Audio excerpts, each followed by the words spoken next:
I will really try to answer all the questions, at least address all the issues that was raised. First, Mr. Peters asked me about when the US or President Trump asked for more NATO in the Middle East, what does that mean? So first of all,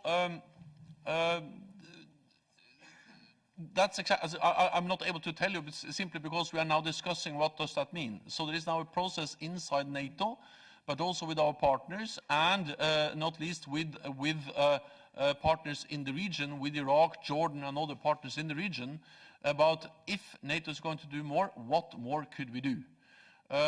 So I cannot give you conclusions. I can just describe the process which is going on. I believe there is a potential for NATO to do more, but as I stated, not mainly in combat. Also, the issue we are looking into is not whether we can launch new combat operations. The issue is whether we can do something that prevents us from being forced into new combat. Prevention is better than intervention. And if we look at Iraq, I just strongly believe that if we don't act now, we may be forced back in combat. Because back when, I was against the Iraq war in 2003. I was a Norwegian politician, and we didn't support that at all. But to be honest, I think perhaps the West left a bit too early when we left, because then suddenly ISIS came back. And then we all agreed, at least from left to right in Europe, that we had to support the military intervention in 2014 to combat ISIS. I cannot speak on behalf of all of you, but at least the countries I know, from the left to the right, we all agreed that we could not just stand idle by and see ISIS grow and kill people, rape women, and not only threaten also to control a big territory, but actually threaten Baghdad and the whole of Iraq. So therefore it was a broad agreement, despite what we thought about the Iraq war in 2003. And again, I was against. But it was a very broad agreement that we needed to go back into combat, and we launched a big military operation with thousands of airstrikes, some forces on the ground, special operation forces, and we paid, the coalition paid, but not least the people in Iraq, the security forces in Iraq, they paid a very high price, and the civilians paid a high price. The liberation of Raqqa was a very, as I say, was a very hard effort, and many people paid the high price for that liberation. And also Mosul, also civilians. We must prevent that from happening again. And therefore we need to build some local capacity so they prevent ISIS from coming back. And therefore I think that what NATO can do in Iraq is to build more capacity, train more forces, help them. That will not solve all problems, but what I can tell you, if you don't do that, we will have a big problem for certain. And then we may end up 2-3 years down the road back in the big combat operation. So I just really believe that to avoid a new combat operation in Iraq, Syria, in that part of the region, we need to go heavy in and train. Build everything from Ministry of Defense, institutions, command and control to train forces. NATO can do that. We already do it, but we can scale up. We have a US-led coalition which provides a lot of training. NATO provides training. We can perhaps look at how we do that together. I have an open mind. We are discussing this with, I had a discussion with the Iraqi Prime Minister last week. I will meet the Iraqi the President later on this week. We will not do anything without, we are there by invitation from Iraq, but they actually ask us to do training because they understand that they need stronger local capacity to be sure that ISIS does not return. So my answer is, first of all, I cannot give you a precise answer because we are not concluded. But what we are looking into is what can we do to, in the region, but in Iraq in particular, to build local capacity. I mentioned also Jordan and other countries where we can do more. Then you asked me about the European Parliament, that's not for me to decide. If I, as Secretary General, started to try to dictate the European Parliament, no, sorry, the NATO Parliamentary Assembly, then I would have been in deep trouble. So this is for the NATO Parliamentary Assembly to decide what's the relationship they have with the European Parliament. Then I had several questions, and I need to group them a bit, about European defense, the European Defense Fund, strategic autonomy. I support more EU efforts on defense.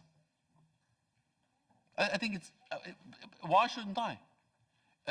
NATO has called on more EU efforts on defense for years. So if the European Union starts to invest more in new capabilities, to increase defense spending, to address the fragmentation of the European defense industry, we should only welcome that. No problem. The only thing I also convey at the same time is that, and that's exactly the same as, for instance, Ursula von der Leyen expressed in her speech to the European Parliament, that this is not about establishing an alternative to NATO or competing with NATO. More than 90% of the people living in the European Union, they live in a NATO country. So when you strengthen defenses of the European Union, you also increases the defenses of NATO allies. And that's only good thing, as long as it's not undermining NATO and not duplicating NATO, but complementing NATO. So when there is a new drone or a new plane or a new battle tank developed through the European Defence Fund or PESCO, it should of course also be available for NATO operations. And that has been clearly stated, so then it's okay. But if these new, what should I say, systems are creating new barriers against NATO allies and non-NATO allies or EU allies, then it will be dangerous. Because it is also stated actually in the EU treaties that for those EU members who are members of NATO, NATO remains the cornerstone for collective defense. And it remains the cornerstone for collective defense also because if you look at the size, and size matters, after Brexit, 80% of NATO's defense expenditure will come from non-EU NATO allies. 3 of the 4 battle groups we have in the eastern part of the alliance will be led by non-EU allies. United States, Canada, and United Kingdom. And also geography matters, because if you look at the north with Norway and Iceland, not very, all respect for Norway and Iceland, but not very big countries, but are important for the North Atlantic. In the south, I know there are some different opinions about Turkey in the European Union, but strategically important for NATO in the south, and in the west, US, Canada, and United Kingdom, important for European security. So the European Union cannot provide collective defense for Europe. That has to be a joint effort by the whole of Europe and North America. And then I try to then also address the issue of strategic autonomy. Also, if you ask me about my favorite definition, so I think it's not for me to define that, but I will only say that it is a concept which is not absolutely clear, meaning that strategic for me sounds like big things, and autonomy sounds like something you do alone. So if that's the case, then I think it's not good, because I really believe that Europe and North America have to stand together, not go alone. And but maybe there is another definition, then maybe it's fine. I don't. That's for you, not for me to define. I will come to that. But then because I believe that any attempt to distance Europe from North America will not only weaken the transatlantic bond, which I believe in, but it will also divide Europe. So it will weaken Europe too. I know a lot of European countries who will not accept a weakening of the transatlantic bond. So therefore, if you try to divide Europe from North America, you will also divide Europe. We need to be together, Europe and North America. Yeah, and now I speak on behalf of all of us, because I am a European. And I actually strongly believe in the European Union. I have fought twice to join this club. I failed, but that's another thing. But you can hardly find a politician in Europe which has been campaigning so much for the European Union than I have. Because I participated in 2 campaigns trying to convince Norwegians to join. So I strongly believe in the European Union, but not as an alternative to the transatlantic family, but as an important part of the transatlantic family. Then Turkey, Northern Syria, and those issues. Well, I went to Istanbul a few days after that military intervention and expressed in Istanbul, standing together with the Minister Çavuşoğlu, and also after meeting with President Erdogan, that I was deeply concerned about the consequences of that military intervention. And also stated the importance of reducing tensions and stopping the fighting. Then some days after, we had the agreement between the United States and Turkey, and there are many problems that still remains, but at least the fighting in that part of Syria has gone significantly down. We need to build on that to find a political solution, a peaceful solution to the conflict in Syria. NATO strongly support those efforts. Then I also, of course, know that there are, NATO is the alliance of 29 allies. There are differences, and there have been different opinions, views about how to deal with the situation in northern Syria. That's correct. No way to hide that. And NATO is also a platform where actually allies meet and criticize each other when they disagree. And that's part of why NATO is important. The good thing is that we agree on some very important issues also related to the situation in the Middle East, Syria, the importance of fighting terrorism, the importance of providing more support to Iraq, and the importance of being part of the global coalition to defeat Daesh, so Daesh is not able to return. Let me also add that Turkey is an important ally. No ally has suffered more terrorist attacks than Turkey. They are important in the fight against Daesh. They are the only ally which is bordering Syria and Iraq, and the progress, the achievements we have made in that fight has not least been made possible by using Turkish bases, infrastructure, to fight Daesh. Then Brexit. Brexit will not change UK's relationship. It will change UK's relationship with the European Union, but not with NATO. You asked me what should we do to keep them close. Well, for me, that's yet another argument for close NATO-EU cooperation, because close NATO-EU cooperation brings all European allies together, regardless of whether they're EU members or not EU members. And it's also our argument for having NATO as a political platform to bring all allies together, again, regardless of whether they're EU members or non-EU members. Like-minded partners, if you mean that we should work more with like-minded countries, I strongly believe in partnerships, so that's something I support. Then Butikoffer, China challenge.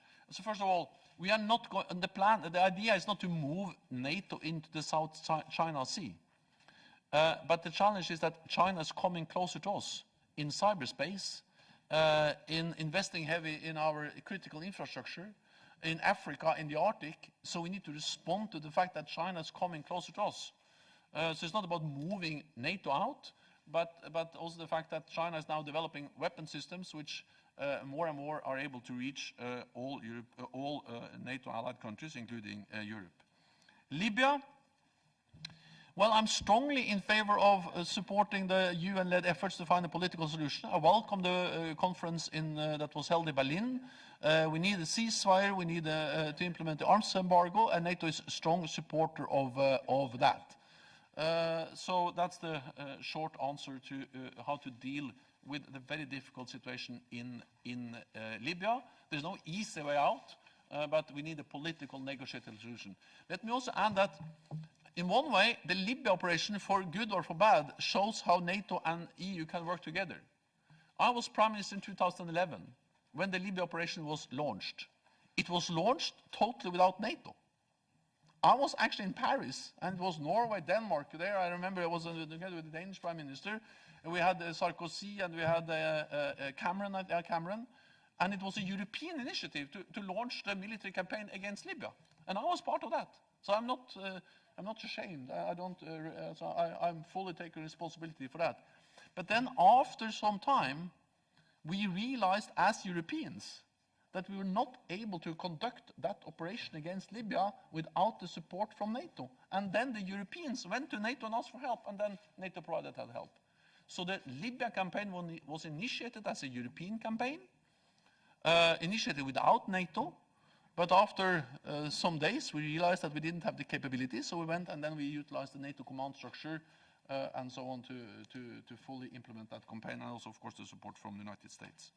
So whether you agree or disagree with the Libya campaign doesn't matter. It's not the point here. The point is that it shows that when needed, Europe and NATO, Europe and North America can work together as we did in the Libya campaign after initiative from Europe. Strategic autonomy, I think I already responded to that. Turkey, I think I also responded to. Yeah, the Defender 2020. Yeah, okay. But the Defender 2020 is an exercise, and the exercise is important because it will show the ability of the United States to support and to protect Europe if needed. And then I would like to highlight that the reason why we have NATO and the reason why we have the US security guarantees as part of that one for all for one, Article 5, is of course to preserve peace. The reason why we have NATO is not to fight the war, but it's to deter a war. The reason to have NATO is not to provoke a conflict, but to prevent the conflict. So that's the whole idea with NATO, is that we should never be forced to fight the war. We should be able to prevent the war by sending a clear message to any potential adversary that if one NATO ally is attacked, then the whole alliance will come to support. And by sending that message to any potential adversary, we are preventing a war. But to be able to do that in a credible way, we need to show that we are able to reinforce, to get US troops to Europe, because by doing that we also send an absolutely clear signal that there is no way a European ally can be attacked without having the support from the whole alliance. So NATO's main task is to preserve peace, and we have done that successfully in Europe for 70 years by having credible deterrence and defense. Van Orden also asked about strategic autonomy. Spending, that was the last, and brain dead. First of all, NATO is strong. NATO is adapting. NATO has just implemented the largest reinforcement and adaptation of our alliance since the end of the Cold War. So it shows that NATO is agile. It doesn't mean that we always agree, but it means that we are actually able to, despite differences, to take decisions and implement, and now implement the biggest adaptation of NATO since the end of the Cold War. And this is not only about military, but also political efforts, and it's about dialogue with Russia, and it's about supporting arms control, and it's about preventing a situation in the Middle East where we are forced back into combat operations. Spending, well, I have to tell you that I understand that voters and parliamentarians are sometimes skeptical against spending more on defense. Because most politicians I know, they prefer to spend money on health, on education, on infrastructure, not on defense. And I have been a politician myself for many years, and of course it was always hard to get money for defense. And I was also Minister of Finance in Norway back in the 1990s, and I reduced defense spending. And you have money. Yeah, and we have money, that's true. So I mean, it's obvious that, for instance, after the Cold War in the 1990s, when I was Minister of Finance, we reduced defense spending because tensions went down. We saw less threats. But if we reduce defense spending when tensions are going down, we have to be able to increase defense spending when tensions are going up. And now they're going up. It doesn't come for free to defeat ISIS. And especially if you believe that Europe should do more, then you have to spend more. That doesn't come for free.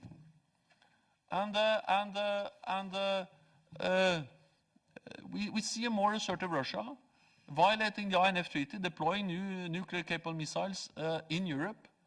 And therefore, we just have to make sure that there is no misunderstanding, no room for miscalculation, that NATO is not able to provide deterrence and defense to protect all NATO allies. As long as that is absolutely clear, there will be no war. If there's any uncertainty about that, there is a risk for conflict. So therefore, to maintain credible deterrence, to prevent war, I regret to say, but we need to invest more in defense. Okay, it's not short, but you have quite demanding questions. I would like to give the floor immediately to Nathalie Loiseau.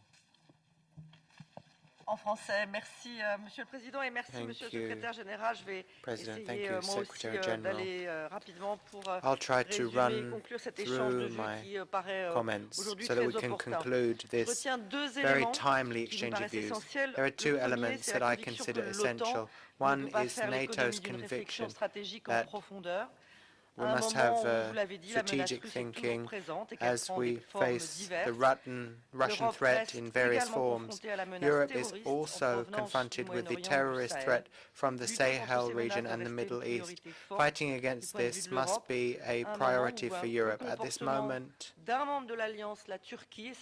one of the members of the alliance, Turkey, is a challenge, as is the increase in tensions in the Middle East. We must remember that terrorism has not yet been overcome. You've reminded us of that, Secretary General. And dialogue with Russia remains necessary. I'd also like to stress the need to step up European defense. It is a necessary point for the alliance and for NATO. NATO remains central for those who are a member of it. Europe perhaps doesn't do enough, and Europe is perhaps not listened to enough. Now, if one thing is sure, we want to be on the table rather than on the menu. Now, of course, NATO can't do everything for us. We will assume our responsibility when it comes to the defense of our continent. We won't end discussions on these issues today. That's why I remind you that the Subcommittee on Security and Defense will continue to be in touch with NATO, and on the 23rd of January, in 2 days, we will be talking about the two challenges that the alliance is confronted with in the presence of the Secretary, the Deputy Secretary General, and we will continue to be looking at the strategic priorities of Europe and the ways in which we can step up the indispensable partnership between the EU and NATO, which has progressed significantly thanks to you, Secretary General, and we would like to thank you for that.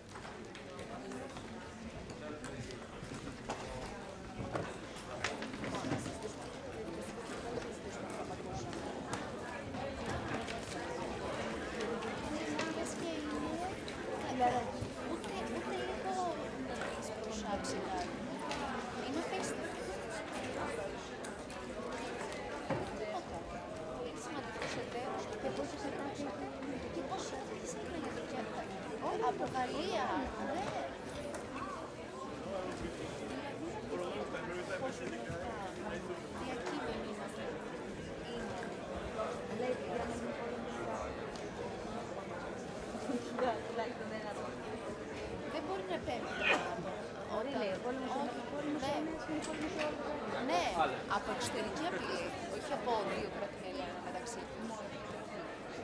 Ναι, το ξέρω γιατί